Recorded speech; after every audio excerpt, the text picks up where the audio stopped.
رسول الله رسول الله رسول الله رسول الله. نو د خبرو په ابتدا کې ما ستاسو مخ ته د علامه شمس الدین ذهبي حدیث پیش کړي چې پیغمبر علیه الصلاۃ والسلام چې کومه زنانه هغه په جهنم کې په دې شکل باندې ولیدله چې هغه د بدن په اندامو باندې پتیو باندې زړېدله، د حضرت فاطمه الزهرا په پوښتنه باندې چې دې زنانې څه عمل کوی،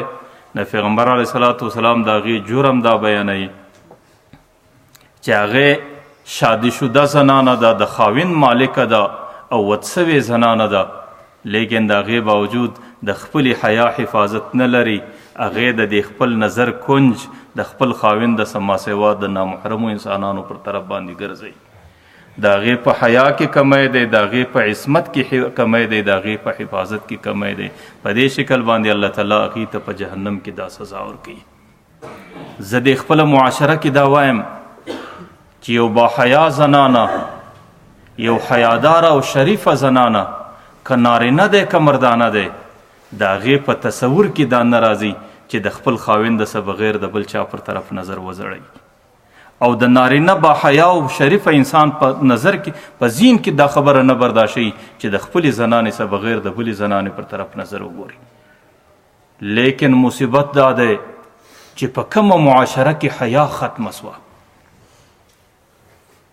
نو په هغه معاشره کې خو بیا د پردی نارینهو سره تعلق جوړول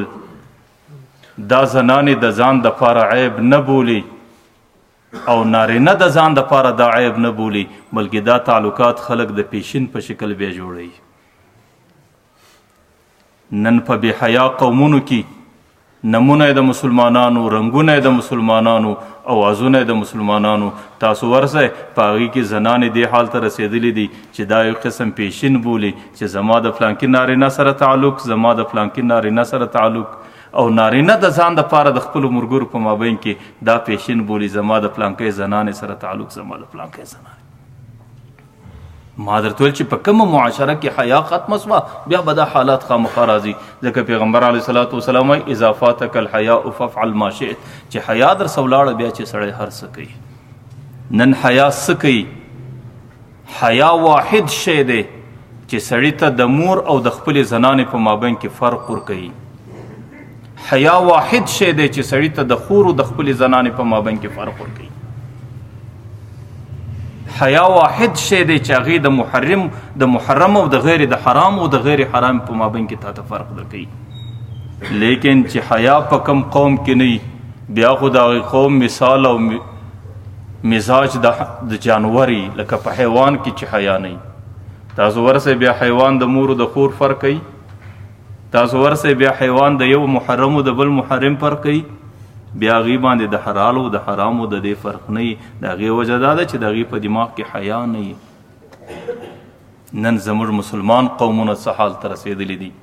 زه کله کله دا خبره برملا کوم د عبرت په خاطر یې کوم چې زما یو استاز دی، هغه وایي زه یو عامل لرالم په یو لویه ښار کې ډېر رش دنیا ورته ناسته ده. عامل دې ته وایي چې بعضې خلک ورله راسي په ما جادو سوی دی، څوک وایي په ما کوډي دی، څوک وایي په ما تعویض دی. نو هغه زما دوست دی، هغه یو ورځ ما ته په غوږ کې وایي، هغه زما استاز وایي، هغه عامل ما ته په غوږ کې وایي چې مولانا صاحب دا درک درکوي نن سبا دا زنانې ډېر تعویض د څه غواړي. ما ورته یاد دا درک خو نه راکوي. بره راته وایي چې ډېر تعویض نن د دې دی، زنانه په ما باندې دا تعویض کوي چې ته تعویض راوکړه چې زما د خاوند د خپلې لورې څه نظر واوړي، او دویمه راسې ته دا تعویض را راوکړه چې زما د زوی د خپلې خورو څه نظر واوړي، او درېیمه راله راسې چې زه په دې مشکل کې یم ټوله شپه پر خپل خاوند باندې پیره کوم چې خپلې ورور له ورنسي، او درېیمه راله راسې ټوله شپه پر خپل زوی باندې پیره کوم چې خپلې خور له ورنسي. نو ما درته ویل چې په کومه معاشره کې حیا ختمه سي د هغې معاشرې حالات دې ته رسېږي، د هغې زندګي بیا د انسانانو نه وي، د هغې زندګي د جانورانو وي. ای خلکو ستاسو زړه به یا مني یا به نه مني. ما به مخکې هم درته ویلي چې بعضې خلک اوس ستاسو په دې ښار کې مسلې په دې شکل باندې راستئ چې وایي ما نیټ کاته ما ټلیفون کاته پلان مې کاته زه د حاله وایستم ما برای په شپه کې 2 واره د لوره سره زنا کړې د زما خپله نکاح څنګه سو دا زما استاد د دې ښار مسلې در دې ځاره رسېدلې دي لیکن د دې خلکو په دې خبرو سر نه خلاصېږي چې د آخر ولې داسې دا ټوله کرامت د چا دی دا کرامت د ټي وي دی چې ستا په کور کې پروت دی او د ټي وي د هغه لوڅو ډرامو دی دا ټوله کرامت ستا د جیب د ټلیفون دی چې په هغې کې تا نیټ او فیسبوک خلاص کړی دی او هغې شپه ورځ ستا بچان یې ګوري ستا نارینه یې ګوري ستا زنانه یې ګوري هغې په دې مصیبت کې لګیا دي نو بیا به پر هغې باندې دا حالات څنګه نه راځي نو په دې خاطر باندې د خدای په خاطر د خپل ځان حفاظت کول د خپلو بچانو حفاظت کول د هغې د جوبونو معلومات کول د هغې د ټلیفونونو معلومات کول چې په کم کور کې نارینه هم ګوتې ورباندې کشوي زنانې هم ورباندې کشوي او مشر هم ورباندې کشوي کشر هم پر ټلیفون ګوته کشوي زه دا وایم چې د هغې کور اخلاقي زندگی هغه تباه ده د هغې کور د حیا باندې د الله رحمي پر هغې خاندان پر حیا دی د الله رحمي بیا د هغې کور پر اخلاقي زندگی دی د الله رحمي په خدای قسم د خور او د ورور په مابین کې د سر او د پلار او د لور په مابین کې د دې ناجایزو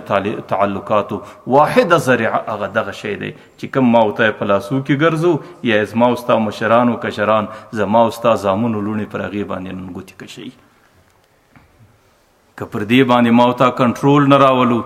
او دا د دې زامنو د لاسه څخه پر دې سیمټو باندې د مځکې نه وو او دا ور زره زره نه کو زما او ستا د کوره زه به هم هغه اوازونه پورته کېږي چې کوم نن د هغه قومونو د کورو څخه پورته کېږي چې کوم قومونو په دې کې ځان بېجله وپرې شوی نو خپل کور باندې کنټرول کول پر خپلو بچانو باندې کنټرول کول د خپل ناموس حفاظت کول د خپل عزت حفاظت کول او د هغه رقم د خپلې زندګۍ حفاظت کول دا ستاسو په خپل لاس باندې دی نو الله تعالی د فتنو زمانه ده الله تعالی دې زموږ او ستاسو حفاظت وکړي الله دې زموږ د بچو حفاظت وکړي الله تعالی دې مې په دې د فسادو په ډکه معاشره کې الله تعالی دې د عصمت او د حفاظت زندگی را په نصیب کړي الله تعالی دې دا څو خبرې په خپل دربار کې قبول وګرځي رسول الله أخجلني قصيدي فكيف الوصف ما للوصف حد رسول الله يمنعني حيائي ويبدو وجه قافيتي يصد رسول الله أخجلني قصيدي